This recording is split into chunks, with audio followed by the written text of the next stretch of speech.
Kumusta mga boss and welcome back sa ating channel, and today ay papakita ko sa inyo kung paano maglinis ng ating tank. Kaya guys, kung excited na kayo, ay tara at panoorin ninyo. And ayun na nga guys, at sa video na ito ay maglilinis nga tayo ng tank.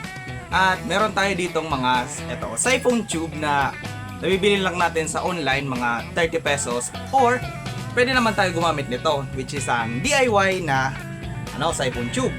Ngayon, para saan ba natin ito gagamitin?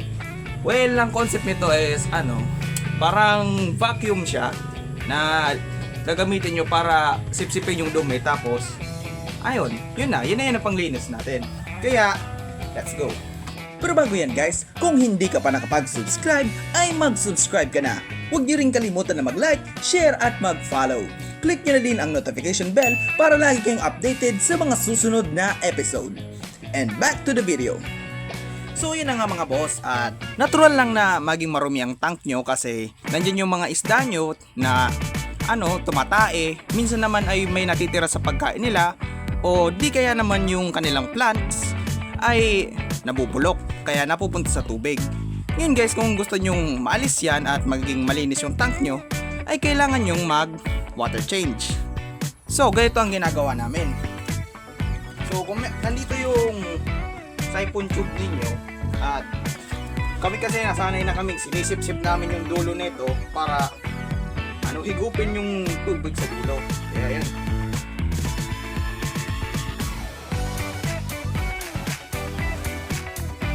At ayun guys,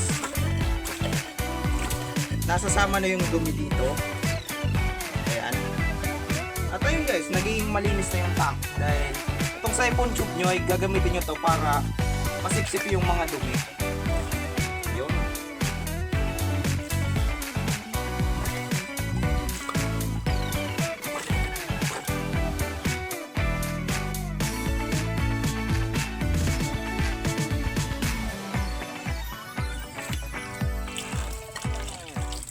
At ayun guys, tapos na tayo guys. At paalala nga pala ay huwag nyong uubusin yung tubig ng tank nyo kasi may mga good bacteria yan guys. Ang recommended is nasa 30% lang para safe naman ang inyong isda, at hindi tayo mag-alala na ma-water shock ang ating mga isda kapag magpapalit na tayo ng tubig. And yes guys, yung tubig na inalis natin ay papalitan lang din natin. Yan naman guys, kung ayaw nyo naman na sipsipin yung dulo, pwede nyo naman na ilubog ito lahat. Ayan, tapos pupunuin nyo ng tubig yung inyong tube. And ayun, kung makita nyo guys, at ayan kada pisil nyo nitong pump ay may lumalabas na tubig. Kaya yan ang concept kung bakit nasisipsip yung tubig. So ayan, lilinisan na natin to. Kung makita nyo sa video ayan guys, so may mga lumulutang na dahon. Aalisin natin yan. At ayun, may filter kasi to pwede naman natin to alisin kasi ayun, para lahat ng dumi talaga maalis. So yun guys, ito pwede naman natin yan pisil-pisilin. Ayan, at lumalabas na yung tubig dyan. At kung makita nyo guys, mayroong mga itim-itim. Yung iba dyan ay lupa, at yung iba talaga dyan ay dumi. At ayan, punuin natin ulit. Ibababa lang natin yan dyan, at kusa na yan na magtatanggal ng tubig. Pero kung gusto nyo naman mas papabilis ay ayan naman, pisilin ito ng pisilin. At ayan guys, ayan, tignan natin. Ayan guys, ngayon ide-directa ko siya sa may tubig. Kung makita nyo guys, umiitim yung tube kasi nasisipsip na rin yan yung mga dumi. At ayan guys, diba? And then nga guys, kung wala naman kayo nung yung siphon tube na nabibili online, pwede naman kayo gumamit na ang leveling hose or hose. At ito ang gagamitin natin. Kagaya nung kanina ay lulubog lang natin to. At pupunuin natin ng tubig. Tapos ay tatakpan natin yung magkabilang dulo. Wait lang. Ayan. Ayan, pupunuin natin to ng tubig. Tatakpan natin yung magkabilang dulo. Tapos yung dulo ay isang dulo itututok natin sa mga dumi. At ayun guys, may higop na yan yung mga dumi.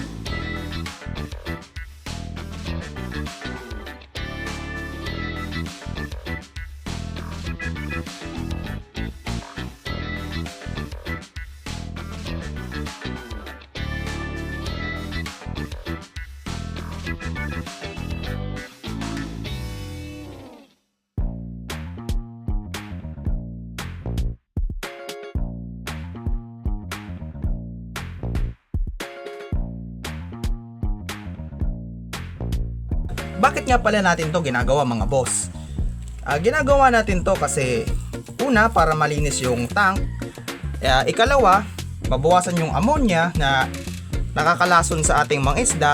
At ikatatlo, para mabawasan yung stress ng ating mga isda.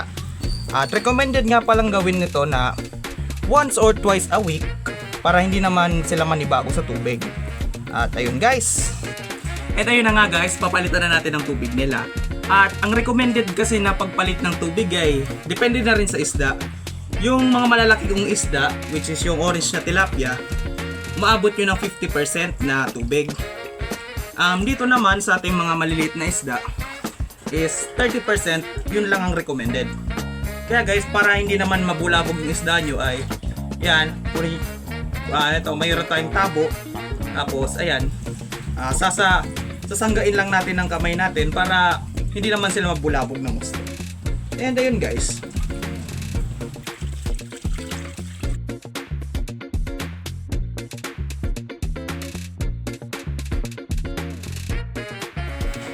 At ayun guys, may mga special cases din tayo na kung saan ay kailangan nyo talagang linisan ng tank nyo. Halimbawa, kapag masyado nang marumi, kulay dilaw na yung tubig ninyo, o hindi naman kaya ay nangangamoy na. At minsan, kailangan nyo rin itong gawin kapag marami ng isda ang nagkakasakit o namamatay.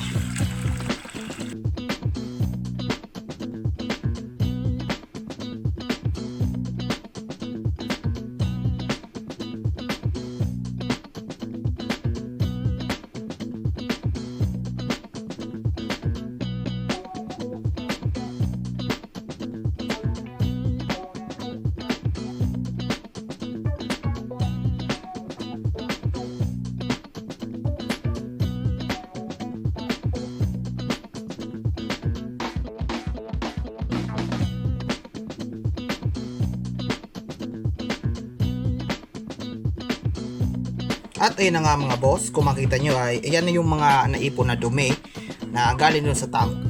At ayun guys, kailangan na natin tong itapon kasi syempre marumi na siya. And ayun na nga guys, tapos na tayo sa ating episode today. And kung na-enjoy nyo tong video ay huwag nyo kalimutan na mag-like and subscribe. Paalam and see you sa next episode.